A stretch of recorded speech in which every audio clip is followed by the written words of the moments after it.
आज के वीडियो में हम लोग सत्यवान और सावित्री जी की कथा सुनेंगे। वट सावित्री व्रत में ये कथा का विधान बताया गया है। सावित्री और सत्यवान की कथा सबसे पहले महाभारत में वन पर्व में मिलती है। जब युधिष्ठिर मार्कंडेय ऋषि से पूछते हैं कि क्या कोई और स्त्री द्रौपदी जैसी भक्ति प्रदर्शित करती है, तब मार्कंडेय ऋषि ने उनको विस्तार पूर्वक सावित्री जी की कथा जो है वो सुनाई थी। वो कथा किस प्रकार से है, आइए हम सब भी सुन लेते हैं। सावित्री प्रसिद्ध तत्वज्ञानी राजसी अश्वपति की मात्र एक कन्या थी। वो बहुत ज़्यादा रूपवान थी, गुणवान थी, अति सुंदर थी और इस चक्कर में उसको कोई भी जो योग्य वर है वो नहीं मिल रहा था।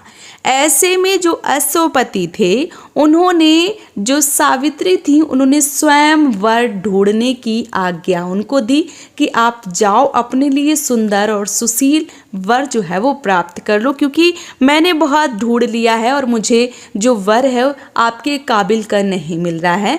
तब सावित्री जी अपने सैनिकों को लेकर जंगल की तरफ बढ़ती हैं और अपने लिए वर की तलाश करती हैं। अपने वर की खोज में जाते समय उन्होंने वनवासी राजा धूम्रसेन के पुत्र सत्यवान को देखा और वो बहुत ज़्यादा मोहित हो गईं और उन्होंने पति के रूप में उनको स्वीकार कर लिया।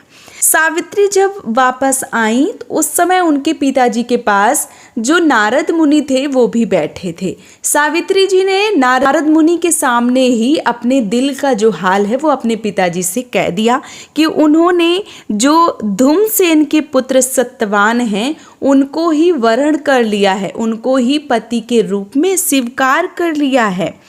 तब देवर्षि नारद ने कहा कि सत्यवान की जो आयु है वो केवल 1 वर्ष है। तो सावित्री ने बहुत ही दृढ़ता के साथ कहा कि कुछ भी हो, मैंने उनका वरण कर लिया है और मैं उनको ही पति के रूप में पाना चाहती हूँ। माता पिता ने बहुत समझाया, परंतु जो सावित्री जी हैं वो अपने धर्म पर अड़ी रहीं, वो इधर उधर नहीं हुई। सावित्री का सत्यवान के साथ विवाह हो गया। सत्यवान बड़े गुणी, धर्मात्मा, माता पिता के भक्त और सुशील थे। सावित्री राजमहल को छोड़कर जंगल की कुटिया में आ गईं। आते ही उन्होंने अपने सारे वस्त्र आभूषणों को त्याग कर सास ससुर और पति जैसे वल्कल के वस्त्र पहने और पहनकर अपना सारा काम करती और अंधे सास ससुर की सेवा में सारा समय जो है वो बिताने लगी। सत्यवान की मृत्यु का दिन भी निकट आ गया। सत्यवान अग्निहोत्र के लिए जंगल से लकड़ियां काटने जाया करते थे। आज सत्यवान के महाप्रयाण का दिन था। सावित्री चिंतित हो रही थी। सत्यवान कुल्हाड़ी उठाकर जंगल की तरफ लकड़ियां काटने चले गए। सावित्री ने कहा कि मैं भी साथ चलती हूँ। बहुत आग्रह किया। सत्यवान की स्वीकृति पाकर सास ससुर से आज्ञा लेकर सावित्री भी पति के साथ वन में चली गई। सत्यवान लकड़ियां काटने वृक्ष पर चढ़े, परंतु तुरंत ही उन्हें चक्कर आने लगा और वे कुल्हाड़ी फेंक कर नीचे उतर आए। पति का सिर अपनी गोद में रखकर सावित्री जी उन्हें अपने आंचल से हवा करने लगीं। थोड़ी देर बाद भैंसे पर चढ़े हुए काले रंग के सुंदर अंगों वाले, हाथ में फांसी की डोरी लिए हुए, सूर के समान तेज वाले एक भयंकर देव पुरुष को आते हुए देखा। उसने सत्यवान के शरीर में फांसी की डोरी बांधी, अंगूठे के बराबर पुरुष को बलपूर्वक खींच लिया। सावित्री के अत्यंत व्याकुल होकर अंत स्वर में पूछा, हे देव, आप कौन हैं और मेरे इन हृदय धन को कहाँ ले जा रहे हैं?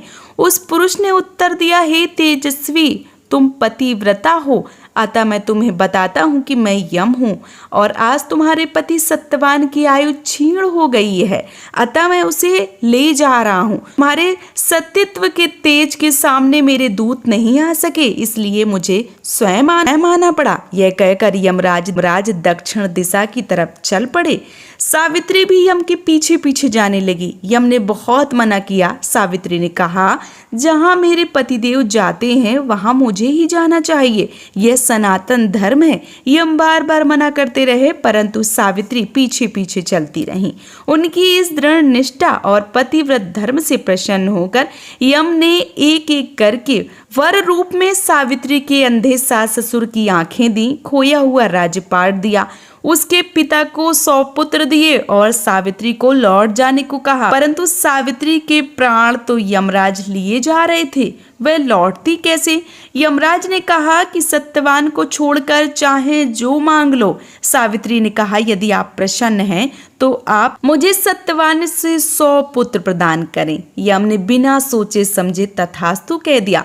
वचन वृद्ध यमराज आगे बढ़े। सावित्री ने कहा, मेरे पति को तो आप लिए जा रहे हैं और मुझे 100 पुत्रों का वर दिए जा रहे हैं, यह कैसे संभव है? मैं पति के बिना सुख, स्वर्ग और लक्ष्मी किसी की भी कामना नहीं कर सकती हूँ। बिना पति के भी जीना कैसा है? वचनव्रत यमराज ने सत्यवान के सूक्ष्म शरीर को पास मुक्त करके सावित्री को लौटा दिया और सत्यवान को 400 वर्षों का नवीन आयु प्रदान की। तब से ऐसी परंपरा है कि सत्यवान और सावित्री जी के लिए वट सावित्री का व्रत करने से पति की आयु दीर्घायु होती है, पति की आयु लंबी होती है। तो जो भी स्त्रियां इस व्रत को करती हैं, इस कथा को करती हैं, इस कथा को सुनती हैं, उनके पति की आयु लंबी होती है। भगवान त्रिदेव की कृपा, भगवान श्री हरि विष्णु की कृपा आपके पति के ऊपर बनी रहे और जो भी प्राणी इस कथा को सुन रहा है उसकी सभी मनोकामनाएं पूर्ण हो, उनके पति की दीर्घायु हो, उनके संतान की रक्षा हो, यही कामना करती हूँ और इसी कामना के साथ इस कथा को विराम देती हूँ। जय माता दी दोस्तों।